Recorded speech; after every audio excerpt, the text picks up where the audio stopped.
नमस्कार मंडळी, मुरंबा या मालिकेचा येणारा भाग आपण पाहणार आहोत. तर चंदा ही रेवाला भेटण्यासाठी बोलावून घेते आणि म्हणते की मी स्पेशल ब्रँडेड पिस्तूल घेऊन आले आहे, बघ तुला खूप आवडेल आणि तुझा जो मुकादम फॅमिलीवरचा राग आहे ना, तो ह्या पिस्तूलच्या मदतीने कायमचा शांत करून टाक, बघ मग कशी मजा येते. तरी इकडे रेवा ही उशिरापर्यंत झोपलेली असते आणि तिला अद्दल घडवण्यासाठी घरचे सर्वजणही तिच्या रूमच्या बाहेर प्लेट वाजवत तिला उठवतात आणि तिला आनंद म्हणतो की आमच्या घरामध्ये एक नियम आहे, आमच्या घरामधल्या सुनेला सकाळी काही उठायला उशीर झाला की मस्त सकाळी 4 बर्फाच्या बादल्याने आम्ही आंघोळ करावी लागते.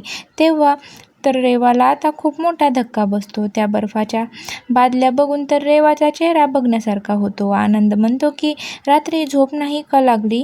तर शशी म्हणतो की आम्हालाही सांग ना तुझं कारण.